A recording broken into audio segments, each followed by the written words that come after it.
think it's incredibly important. I think it's been overlooked for a very long time. But I also think a lot of what we're seeing as it comes to us via social media and otherwise lacks nuance and personalization, as frankly anything on social media.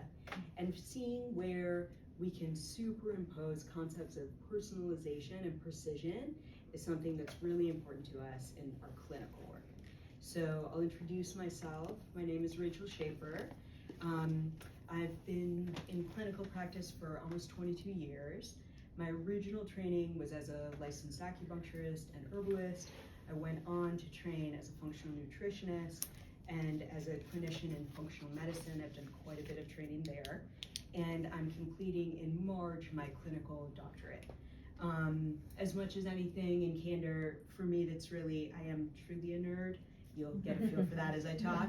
And I think that this ongoing interest in being able to learn from my patients, learn from the science that informs us about our physiology, and superimpose those concepts over these many years of working one-on-one with patients, really that's what gets me out of bed in the morning. We have a clinic in Corte Madera, and I'm really fortunate to have a team of providers. We work together. So Alyssa is our nurse practitioner. She works with us here and sees patients. She leads the GI portion of our clinic and also works all collaboratively with me across all of the hormone, endocrine, and women's health topics.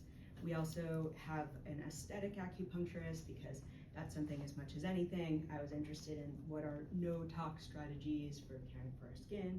So Lauren is excellent. And we're just launching a health coaching program, and Julie Griffin will help us with that. And so that's excellent too, because we want women to have various ways in which they're held and supported in both learning about their unique physiology and then support for implementation of that care. So the way that we look at the female milieu is through these various lenses, but everything we do is personalized and our attempt to be precise. So when we think about perimenopause and menopause, we're looking at patients from a few lenses. So I'll start with debunking a bit of some of the myths. So I find that oftentimes our patients will go to their conventional providers, who I hold in the utmost regard, and the trick there is they'll often hear that there is no testing for hormones that can be done when a woman is in this perimenopause transition. And even when a woman goes through perimenopause and enters menopause, there is also no hormonal testing that's done, even if that woman is offered HRT.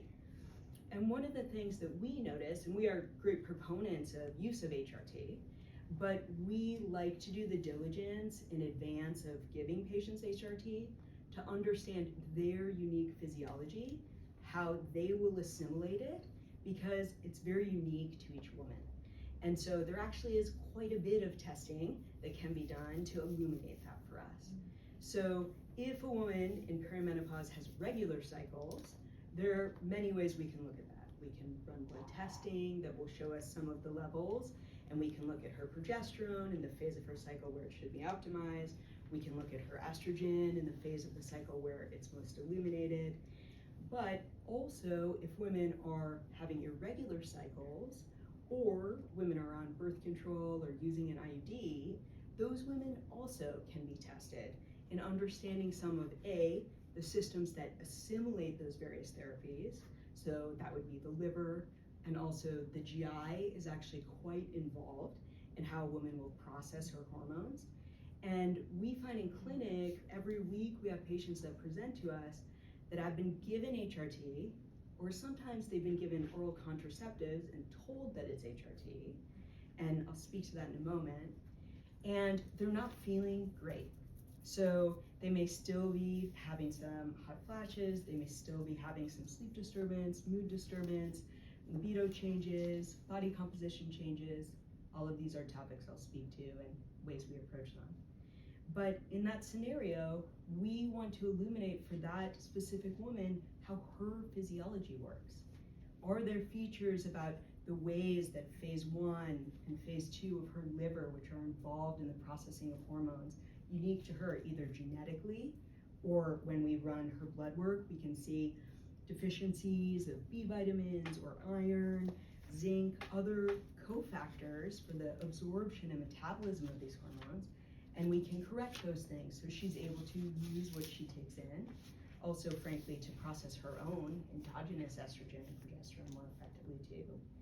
But one thing we also find is that as women move through perimenopause into menopause, their GI and microbiome changes as well.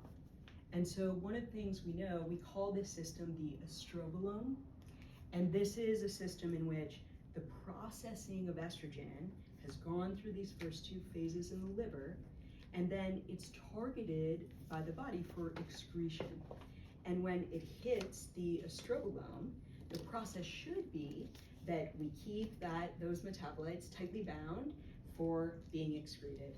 But because of the types of changes that can happen in our microbiome at this stage, one of the things we'll see is that dysbiosis or inflammation in that tissue, other types of reactivity, things like alcohol that can drive up something called LPS.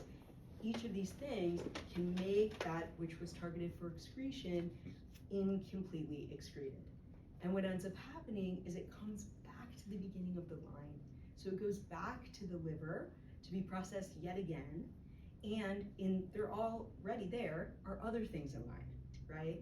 So whether that would be the novel estrogen that she's either making or taking exogenously, or that can be the xenoestrogens that we're exposed to in plastics and air quality. There actually is quite a profound influence on our physiology from our environment, because many of the plastics that we're interacting with, even if we're at Whole Foods buying apples, are going to be in our body felt and metabolized as though they were estrogenic. There's also the question of alcohol, and when the liver has essentially a set of priorities, the processing of aldehyde, which is essentially the metabolite that needs to go through the liver, is always going to be front of the line. So when women have a higher amount of alcohol intake, the excretion and processing of estrogen will be incomplete by virtue of the liver having this other task that it's focused on. So we look at each of these things, and there also are systems as it relates to how we stabilize a woman in this time, that the endocrine system, our hormone system, is part of a bigger ballet, is how I like to think of it. And yes, perhaps estrogen is the prima ballerina, but the pancreas and its role with insulin processing is also extremely important. The stress hormones, cortisol, and the alarm hormones, epinephrine and adrenaline, each one of these dancers inform one another. And one thing we see as women crest midlife is that so many of them are at a stage of life where the demands on that stress response system have been so thoroughly activated now chronically. Now, our stress system, of course, is in place evolutionarily so that we're adept for making the run from the tiger that would follow us in our hunt twice a year. But we all know that a full email box from our kids' school can also feel like the demand is unrelenting. And for many of our nervous systems, as we hit this stage of life, the cueing to that nervous system is actually something we actively have to engage in. The passive way of engaging with it would actually be to allow for overactivation states. And so what we now need to interval train at this stage of life, yes, resistance training and otherwise, but we actually have to interval train for our nervous system coming into its relaxed aspect, which is called the parasympathetic. And one of the things we know about perimenopause is that the first phase of perimenopause, so for many women, this chapter will be around a decade long. And the first chapter of it is related to our loss of ovarian fitness. So as our ovaries around 40 start to produce less fit eggs, the lower the fitness of those eggs, which is normal and part of our aging process, why You know, we're sort of lucky if we have our last kid by 42, I would say. I care for patients through fertility, so we have women that present older and we work hard there. But I would say for most of us, optimally, to get into those most fit eggs, over 42, we're really trending downwards. And one of the things that happens is that actually our eggs are central to our production of progesterone. There's an aspect to the egg called the corpus luteum. And the corpus luteum provides us at ovulation, mid-cycle, with the progesterone to hold us through the second half of the cycle. As the fitness of these eggs diminishes, these corpus luteums do not produce as potent or effective a progesterone signal. And so it's one of the reasons that some of the testing we do in clinic is to illuminate at the second half of a woman's cycle where her progesterone is. Because one thing that happens when progesterone declines, progesterone is like the metronome to our cycle. And so it creates rhythm and cyclicity. So when we no longer have that same strength at ovulation, or women become anovulatory, so of a given month, we don't even have a fit enough egg to be this dominant follicle, we start to see dysrhythmia in terms of women's cycles. So the length of the cycle will vary and change. Progesterone functionally works like a glue to the uterine lining, so it holds together the lining for those 12 or so days after ovulation, and then the lining sloughs, which is what our period is. But you can imagine if we're not making progesterone as well, that having that glue not be a signal, women's cycles will often start to get closer together. They'll start to get heavier in nature, because these are signals that the estrogen no longer has its effective dance partner in progesterone. And estrogen unopposed like this, estrogen is great for us in many ways, but like anything, it's a Goldilocks zone. So when estrogen is unopposed, it can become inflammatory. And that's where women will have heavier cycles. That's where women will develop things like fibroids. Many women in their 40s, over 50% of women, will have some sort of growth like a fibroid. These can be benign, but it's demonstrating this proliferative effect of estrogen. But almost more importantly, progesterone has a profound impact on our nervous system. Progesterone is a signal to our neurotransmitter, GABA. And GABA is our only inhibitory neurotransmitter. So what that means is that inhibition to our nervous system feels like a brake. And I mean like the car brake. So when our nervous system is running more frenetically, as frankly is quite required of us often as moms and women in culture today, and we don't have the same signals from GABA, women will present to us in clinic and talk about feeling anxious, feeling harried, feeling overwhelmed, feeling like ruminating thoughts no longer are able to be quelled. And without that GABAergic tone, that soothing inhibitory tone of GABA, women's sleep will also be less deep and will often be in the coming out of sleep. And one of the clinical tells to us when a woman starts to be lower in progesterone will be that her sleep's good until she gets to the last week of her cycle. And then she will say, gosh, I feel more heated, more restless. My PMS that used to be little is now like contemplating divorce each month. You know, these are real material times because the progesterone and that GABAergic tone to our nervous system is not there cueing us with those soothing cues. So we will often go in and we will replace, after demonstrating it to ourselves on lab assessment, we will replace a woman's progesterone. And we will often, I'm an herbalist and nutritionist as well, so there are herbs that also have this action. So I'll often trial first, might chaste tree or vitex, some of these tools that are they have a progesterone like cue. I'll trial those first. Bless you. And if those are great, we'll use those for some duration. But then a point may come where using the real thing in terms of progesterone is going to be more meaningful for that patient. So then we'll use it for part of her cycle. So this is the first phase of perimenopause.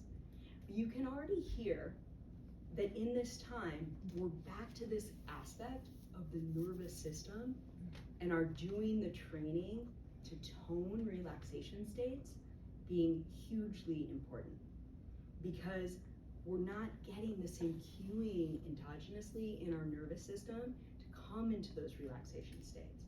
So developing a type of restorative practice is really important. It's something that we're always talking about with our patients.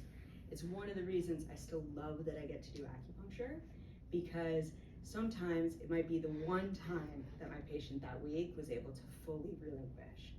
And so I love that, and I also love to send them out with a set of potential tools. And for each person, is this for you? Does breath work appeal to you? Does guided meditation? Does yoga nidra?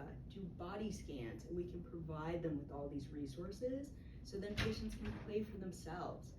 Many women, I find, exercise, and this is great, exercise is great for us, but that has historically been the way that they've allowed themselves to relax. And the irony is we have to look at exercise a little bit differently during this phase too. Part of that is related to, our body is more cued by these activation states. So in our exercise, we want to consider not overworking ourselves into a place where the stress hormones are being produced predominantly through our exercise, because then there's no break from our stress response, even if part of it is this endorphin driving response. So I'm often working with patients during this phase also to take a look at how they're moving and thinking some about the ratios of cardiovascular work to walks, to time in community with exercise, to resistance training. And this leads into some of the pieces that patients present to us in clinic, which many of our patients will come to us and say, I'm noticing body composition changes at this transition, and I'm wanting to understand, I'm doing everything I've always done. Some of our patients are even saying, I'm even reducing my calories more, I'm exercising more. And ironically, you can hear that that would already be additionally stressful for our patients right in the moment where she needs and deserves a chance to have some freedom from stress. So that's never our strategy, by the way, spoiler alert. But I will say that oftentimes we are looking at taking more of that intensive cardio and settling it down. We find that where we can bring in exercise strategies that are about building more lean mass, we've been hearing, I'm sure, protein is king and weightlifting is king. I'm delighted for these topics to be coming forward. I think for our generation, there's so much emphasis and have been on these strategies of low fat eating and high cardiovascular work, which doesn't tend to serve women in long term. So I do want women to build lean mass, but I also want them to think about how their exercise practices can be balancing towards this relaxation end, right? One thing that happens in the second part of perimenopause, as we get a little bit closer to menopause, is our estrogen will start to vacillate too. And when estrogen vacillates, this too has implications for our metabolism, because estrogen has a role in keeping us more insulin sensitive. So when our estrogen is starting to wane, or what happens in perimenopause, actually, it's quite a ride, it will often go like this. It's a little bit like, the end of a ketchup bottle, and you're like, okay, there's like some in here, and it's like, no, and then it's like, this is a little bit like estrogen at 45, okay? And so the trick, though, is that the way this signals for our insulin is that when estrogen wanes, our body, our cellular signaling, insulin is a hormone that's there to help our body dispose of glucose. And so when our cells are not as responsive to its cue, our body makes more and more insulin in response to the same amount of glucose. And as a result, insulin is actually a fat storage hormone. And it tells our body, the more insulin we make, and we test insulin in clinic to see where a woman sits on the spectrum, when we make more insulin, a woman's system is being told to store that fat, and that fat should now be stored as visceral fat. So we run DEXA scans in clinic as well, because we're looking at body composition for our patients, and we want to optimize that for them for their vitality. And one of the things we notice as women are moving through their 40s is they will trend to, historically, women in our female distribution, we put weight on more subcutaneously. So we're meant to have a bum and thighs, and that's the female distribution that estrogen perpetuates. But when estrogen is diminished, we have this insulin signaling that will essentially signal our body to store fat here instead. And from a metabolic standpoint, this is actually visceral fat is problematic for us. You know, we might feel like subcutaneous fat is pesky, but actually subcutaneous fat, especially as we age, is actually pretty valuable to us. It keeps us, it solidifies us, and it actually, when people are in geriatric care, being too lean is actually a setup for them having faults and being unwell. But visceral fat will be inflammatory in its signal. And it can be a bit of a chicken or the egg, where the more visceral fat a woman puts on, the more insulin resistant she will become. And so then we'll have patients that present to us and say, like, I suddenly have this belly fat, I can't get rid of it. As we said, I'm eating less, I'm exercising more, it's still growing, what can I do about this? And patients will often ask us, is our HRT the solution?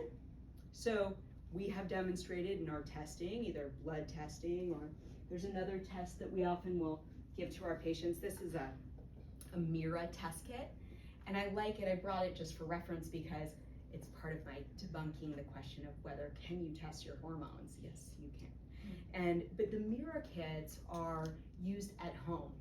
And just like when women are trying to get pregnant and they'll urinate on a stick, that's called an OPK, an ovulation predictor kit. This is a urination stick. You put it into the MIRA, and the MIRA will illuminate on every given day. Where is your estrogen? Where is your progesterone? And where is your LH? Because LH is a signal from the brain to the ovaries involved in ovulation. And so we love it when our patients have this data. One, because we like our patients to have agency. And so this allows them to see at home, gosh, I woke up, I'm feeling more flatlined, my energy is feeling more diminished. Oh gosh, looks like estrogen's at 40 today. That's quite low. We'd like to see estrogen almost always for bone mass, insulin sensitivity, cardiovascular health over 60. And so when a woman will see that pattern, then it can be really guiding to us. Okay, we want to add a little bit more estrogen here. And we, as we talked about, had already illuminated, what is this woman's pattern of using that estrogen? Did we optimize her GI first? Have we optimized her liver? Have we thought about how her blood sugar signaling can be optimized? Because each of these pieces will inform the way she uses any hormone she takes in. But getting back to the body composition, patients will say to us, okay, so you're telling me the less estrogen I have, the more insulin resistant I'll be. So should I go ahead then and take HRT? Is that going to be the magic bullet for my metabolism shifting? And the truth is, there are benefits to HRT in terms of the insulin signaling. There can also be some benefits as it relates to lipids. One thing we see in clinic is that as women go through menopause and their estrogen wanes, many women will have their cholesterol spike. And they'll say, gosh, my cholesterol was always normal, but now I have high cholesterol and my doctor wants to put me on a statin drug. What's going on? I'm not eating any differently. Should I give up eggs? Spoiler alert, don't give up eggs, okay? Only about 20% of the cholesterol that we make is actually coming from our diet, okay? So much of it is about how we're producing and interacting with cholesterol internally, right? So yes, there's some patients more sensitive to saturated fat, but the last thing I'm gonna take away is eggs. I'm probably gonna start with cream, to be honest. That said, estrogen can help with these things, because one of the things that the liver does when there's this absence of estrogen, and part of why lipids will go up is that sterols, cholesterol, actually are the backbones of our hormones. So the body is thrifty, and it's attempting to circumvent the ovaries who are no longer making the estrogen for us by producing the more and more cholesterol, like, oh, I've got some ingredients for you, but it doesn't actually get used that way. So when we return estrogen to a body, women's lipids are often improved, and her vascular health is improved. So these are upsides. However, on the body composition piece, we do find that if a woman has accumulated some of that visceral fat, we still have to do work beyond HRT in re-optimizing her metabolic profile. We need to work on reducing that visceral fat, and a central part of that are these nervous system recovery practices. It's actually central. And it's something that in our society as hyperproductive women and go Americans, there hasn't been much emphasis put on. You know, I was at my kids' school today and they're being taught meditation. I mean, I couldn't be more thrilled, you know? But I'm still, at almost 49, trying to teach myself meditation, you know? And so I think we should grant ourselves a lot of grace that these are new practices, but it is a toolbox that in clinic we're really intent on building for our patients. Because for each woman, what appeals to her that way is going to be unique. And just like everything we do, we want it to be personal to her and approachable to her. A couple other things, I talked some about progesterone and its relationship with GABA. So this way in which that break, the inhibition, our relaxation is improved with having our progesterone optimized. But I do just want to mention something about estrogen and mood. We find in America, over 50% of women over the age of 50 are on SSRIs. And I'm in no way, I want every woman's mental health to be focal. And if that is a tool that's meaningful to her, I'm in full support. But I feel that most of those cases, this hormonal picture has not been thoroughly considered. And I feel that the relationship is very well demonstrated that estrogen is a precursor to our serotonin production pathways. It's also central to our production of dopamine. So these are important neurotransmitters to our sense of well-being. Serotonin gives us a sense of satiety. Am I satisfied? So lack of serotonin feels like dissatisfaction. And lack of dopamine can feel like lack of drive, lack of will, motivation. So we can see why women are feeling more desperate, and this is also at a time of life where their demands are Herculean. Women are often tending to their children, tending to the height of their careers, ailing parents. You know, we know the mental load of simply being a woman in this society is huge. And so I think it's a time where there's so much triage that's happening, and I just want to make sure that we're illuminating root cause for each woman as to what her unique picture is of what is driving these shifts. One thing too, a lot of women will present to their conventional docs, they'll talk about these hormonal changes, and they'll be given birth control. Part of that is understanding that most of the conventional providers in play today were trained at a time where the Women's Health Initiative, which came out in 2002, suggested that the use of hormone therapy was dangerous to women. So these providers were trained at a time where it appeared to them that learning how to employ hormone replacement therapy was not a good strategy and safe for women. And there's no pharma rep for bioidentical hormones, okay?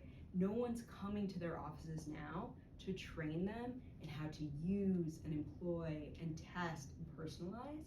And I don't fault them one bit. They're busy. I feel for them. I get an hour with my patients the first time I see them. I never see a patient for less than a half hour. They're on the 7 minutes, right? So in so many ways, it's an infrastructure issue, but birth control will regulate a cycle, right? It creates a steady state of hormone, but it's not the same endogenous hormones that a woman makes. Birth control primarily is progestin, which is a synthetic form of progesterone, And actually, in the Women's Health Initiative study of 2002, which has since been debunked, and the medications they used are not the meds we use today, what they saw was that the arm of the Women's Health Initiative, the women that actually went on to develop a slightly higher breast cancer risk and had more cardiovascular issues, were the women that were given a synthetic progestin. And so I feel really protective of young women that are being put on birth control for their skin, for irregular cycles, because their bodies are being put into these progestin milieus.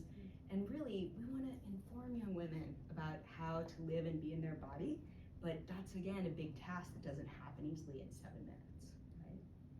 So if any of you have your kids in schools, like, let me know, I want to come. I've been telling my school, like, hey, I want to come. Like, let me talk to all your student athletes. Let me talk to all the young women, because I want women to understand the cyclicity of their cycles and the mechanics of this incredible machine that they're in, right? So birth control is not HRT, and it's actually, we often will miss with using oral contraceptives, we're gonna miss some of the transitions that are meaningful for a woman. We get none of the influence of our endogenous progesterone when women are taking birth control. Birth control suppresses ovulation. So we're not gonna make any endogenous progesterone, and it won't replace the GABAergic signal. So women will still be in these heightened vigilance, anxious states, because the birth control is disallowing their body from having either that ovulation or the progesterone that we would replace in HRT. So I think that that's another area where refinement is really useful. The hormones we use today in an HRT are going to be all bioidentical. So we don't give estrogen orally, because that's part of what was illuminated in the Women's Health Initiative. Oral estrogen has a clotting risk, okay? So we give estrogen transdermally, and there's no pass that will create a clotting factor with it. If anything, we are seeing longitudinally that estrogen is, we know it's protective to bone, it's protective to cognition, it is protective to these vascular, cardiovascular states, and as we already talked about, it's protective to mood. And so I think that there is a lot of reason why where HRT should be considered as a first line in terms of changes in mood around. It's also, we talked about how progesterone affects sleep, but estrogen helps us deepen sleep. And sometimes my first clinical tell that a woman's estrogen is low, outside of changes in her cycle, will be she'll come in and say, like, no, Rachel, I get to sleep okay, but I either feel a little hot overnight, or I wake up around 4:30, I'm just done. They run out of sleep, right? This running out of sleep, like, yes, you know, a lot of patients say, like, I became a morning person. You know, it's like, well, I mean, yeah, you know, I'm trying to get an hour without my kids in the morning too. Like, I understand. But on the flip side, a lot of that is showing us that her system needs to be more fortified, right? But again, that's where it's not, for us, it's not guess. We don't guess. We want to know, because then when we test, we have benchmarks, and then we can check our work, right? Like, I wouldn't be a true nerd if I wasn't checking my work, you know? So there are many other topics, and I could talk for a long time. I know I'm on my soapbox here, but I want to make sure I attend to your questions, and if there's anything on these topics or others that could be clarified, please let me know. It's a delight to hear from you. So, I have to sneeze, sorry. I was raising my hand. I had a quick question. Okay, so you had said birth control is not HRT. So when I went to my, they said it was. yes. And then I should get on it right away. I hadn't been on it for like 20, 30, 20 years. And then you said something about like an endogenous hormone. So can you explain a little bit of like what that means? Thank you. This is such an important question. And you're not alone. And as I said, I think part of it is that really was what their training was, right? And then they just haven't updated it because who's gonna come update them? Yeah.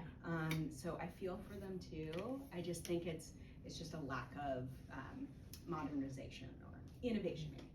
So what happens with birth control, and this is part of why it's effective as contraception, is that it suppresses ovulation. It creates a steady state via synthetic hormones so that our hormones are consistent. However, it's not our endogenous hormones. And because it suppresses ovulation, which is why it was effective at not allowing us to get pregnant, because ovulation, of course, is where an egg would rupture and then be primed for fertilization. We talked about how ovulation is where the body makes progesterone from. So when a woman isn't able to ovulate, even if she's in a phase where cycles are becoming irregular, she may be ovulating some of the time, or the clue may be that she needs progesterone, right? And so if we give her a synthetic that way, we've shut down any capacity for her to make progesterone. And it also means that we're giving her more of this byproduct that we have seen in the Women's Health Initiative, which was actually more inflammatory for her. And additionally, she's not getting any of the neurological impacts of progesterone. So she's not getting the soothing effect that she deserves. And so that's where I think for us, when we're doing HRT, we stage with progesterone first, illuminating that that's needed, and then we'll add estrogen when we see that's a need as well. And that's the real giving them back in the way our body knows how to absorb them, because it's in the same form that our body makes, is what feels intuitive to me, that it's making a woman replete. We're not restoring hormones to the level that we had at 28, right? It's really just, it's getting us into the zone where we know we're protecting her brain, protecting her bones, protecting her heart. So I think that's really where some of the confusion comes. And I will say, I think sometimes they go to birth control because birth control does have an effect of making everything steady state. So if a woman comes to an OB and says, my complaint is my heavy period or my irregular period, then 7 minutes, okay, let's make your period forever, whatever's gonna happen, the same, every day, always. And you know what? This is a really dynamic time in women's life. I applaud and understand the desire to regularize something for her, right? I just think that it's a faulty tool. The other thing I will say, just again, soapbox, but is that if a woman is done having her family and she's in a monogamous relationship, do you just have to champion vasectomy as the best birth control around? I mean, it truly, there is the best urologist in the country is in San Francisco. Dr. Paul Turek is a gem of gems. I mean, he really, this is the guy. And he makes it so doable. It's a weekend on the couch with a bag of peas and some football, and it's done. And then my female patients don't have to assimilate ongoing synthetic chemicals as many of them have for so many decades of their life. So I know that's not the fit for every situation, but I think that if we're done having our family, and that's something that's an open conversation with our partner, it's really a worthwhile thing to consider.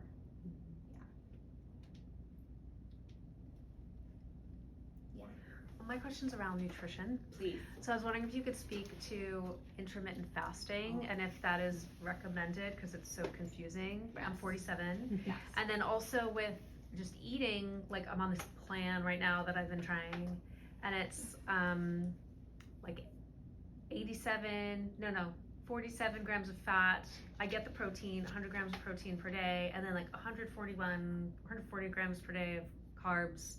And then there's carb cycling. Right. And I'm just like, how would you just determine things like that? Yes, this is such a good question, and thanks for asking it. So I have to say, I'm really not a fan of intermittent fasting. And I'll tell you a few reasons why.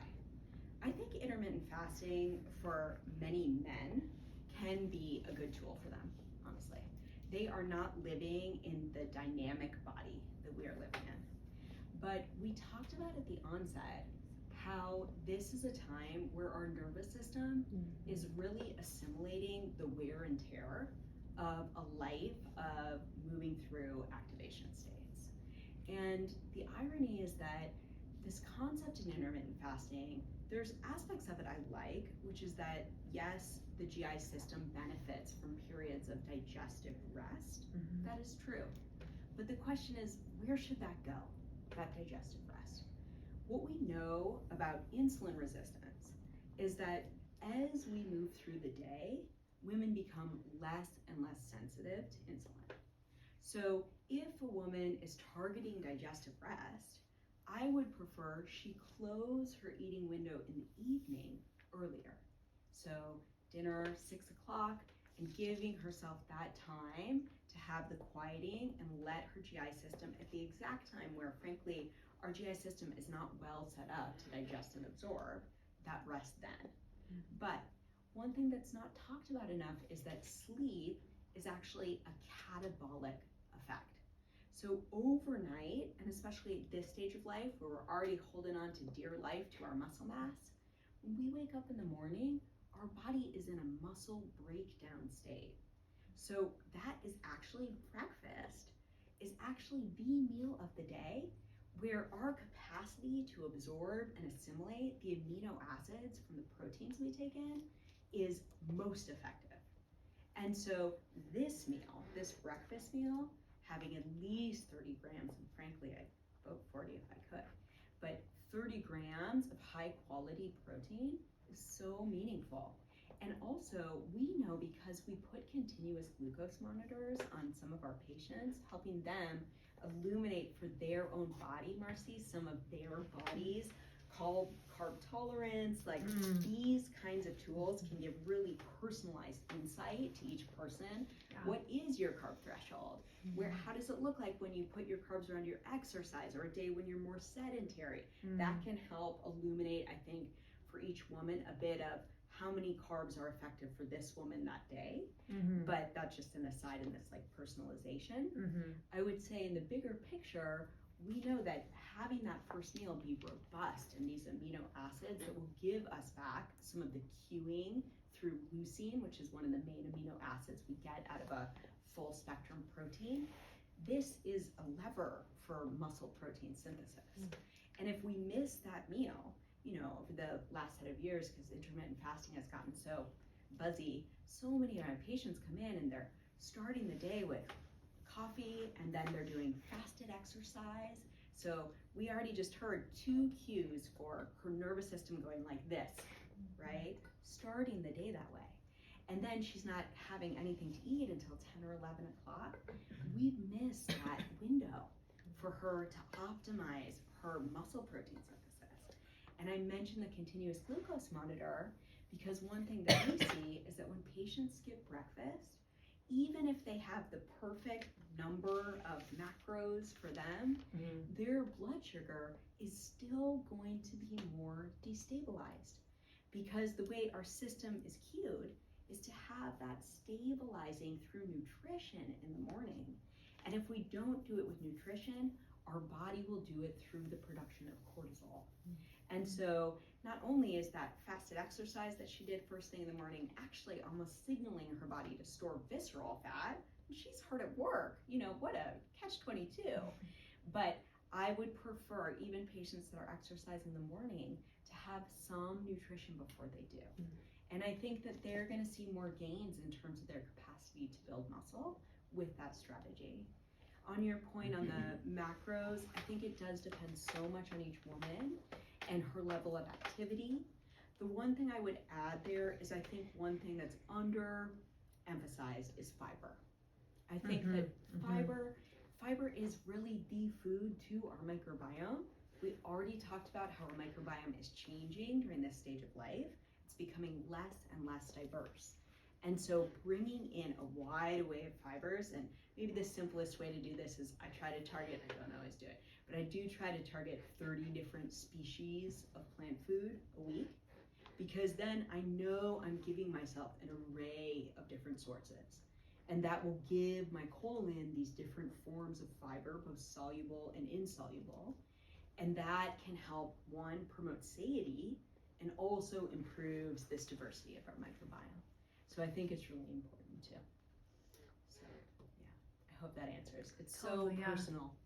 Could you, follow-up question, kind of walk me through how you would work with me on that? Like, would you Yes. do a DEXA scan? Right. Would you check my GI, glucose monitor? Like, how long would I work with you? Like, what would that look like? Such a good question. The answer is all of those things you describe are in our capacity and are things we do. Mm-hmm. Nothing we do is protocol though. Mm. And so we don't do like programs. It's just not how we're so nerdy.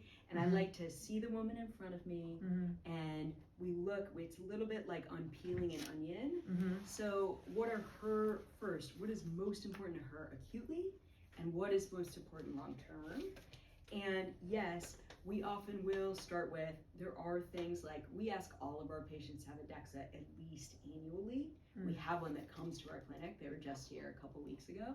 I actually like them twice a year, but it depends a little bit with each patient what our plan is and what they want to eliminate. But I like to see their body composition. And then we'll look, oftentimes we will look at her microbiome. And so we'll do some GI testing and we'll come to understand what's happening there to help illuminate patterns. But sometimes our patient is presenting and their chief complaint is hormone dysregulation, right? And we already talked about how the GI is implicated there. And so a decent fraction of those patients, we will go to the GI too, but we might start in these other illuminating patterns that are more related to our hormones. So I would say each case, it depends a bit on what she needs. Things like continuous glucose monitors, I find that these wearable tools really personalize her inner insight. And I like that it also takes the diet dogma out the window. You know, are you paleo, are you carnivore, are you that? No, like what is your body run on? What's the best thing for your machine? And so I like the way it strips it of any of these theologies and takes it more into the data-driven response. Yeah. So I'll see for each patient, you know, what her openness and interest is in each of those tools, because this is also a stage of life where women's lives can be overwhelming. And so our goal too is to cadence things in a way that she feels served and not overwhelmed. Many of my patients, you know, having been in practice this long, I have patients that have been with me the whole way, you know, like 4 babies in and now we're in perimenopause, you know, together, you know. But the great thing about that is that we're always delving deeper and then attending to what comes up acutely. So I don't mean to not be specific in my answer, but it's a little hard to know. There's no general. Yeah. All those things are in our capacity, and then we try to personalize it to her. Yeah, no, that's awesome. That's great. It's really fun. Okay. Yeah. So I hear what you're saying, that it's personalized. But Yes. there's so much on social media about supplements, and Yes. it's about the creatine, it's about the magnesium. I'm just curious about how you think about supplements in this process. Yeah. Yes. Absolutely. We think a lot about supplements. You know, the truth is that yes, I'm a food first strategist, but we absolutely are personalizing in our nutrient suggestions for patients too. So we both attempt through our testing to illuminate her precise needs, but there are some stalwart holding patterns that tend to be important for most of us. So yes, is creatine in 5 grams in a form like CreaPure that's easily absorbed useful for almost all of us without any likelihood of side effect profile? Yes. Creatine is good for our brains. It allows us to engage more easily in muscular protein synthesis. So, and actually creatine, interestingly, is very helpful after poor sleep. And so because many of my patients are coming where their sleep cycles are somewhat erratic, creatine in the morning can be stabilizing to their mental load.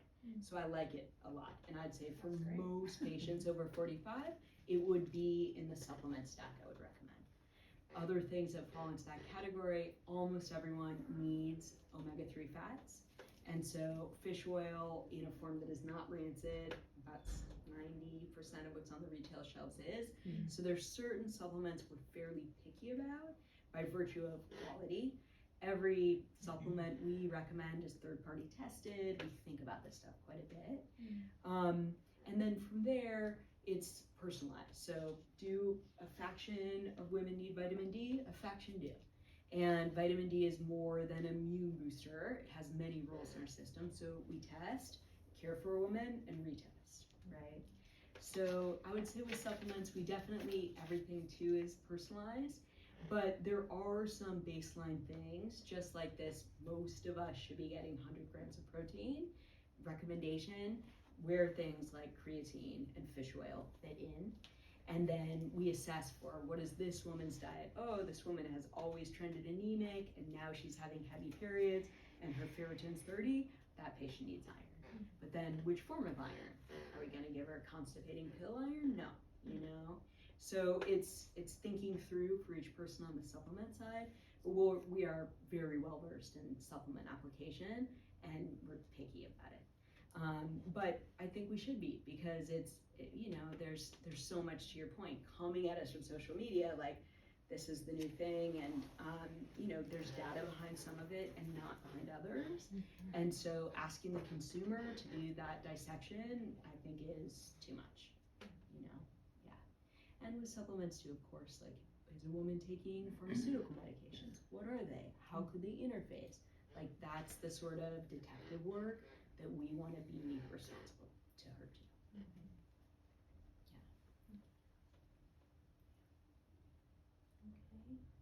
Okay. Good. Wow. Thank you so much. I know it's a lot. Bless you. But I'm blessed too. I'm pleased for your interest, and I hope you feel like you heard some things that were new or compelling to you. There's so many great books and resources out there too. And so if you're feeling like you want to dig more deeply into the science side too, I could recommend a few good books. I think Estrogen Matters by Avril Groom is an excellent book. He is an oncologist, conventionally trained. And he looks very closely at the question of hormone replacement therapy, and it's nice to see it dissected with the kind of rigor that he employs there, so that's a great book. I love The XX Brain. It's a book written by Dr. Lisa Mosconi. She's a neuroscientist at Weill Cornell, and she talks about how our brain changes during these chapters and ways of interfacing with it. And so I think that her research is really compelling, and she writes really thoughtfully too, and her book is very food forward in terms of the suggestions, but she is a deep scientist, and so it's neat to have that rigor placed against nutritional science. So those are a few. I could give you a longer list if you like, but okay, thanks for coming tonight. Good to have you all. Thank you.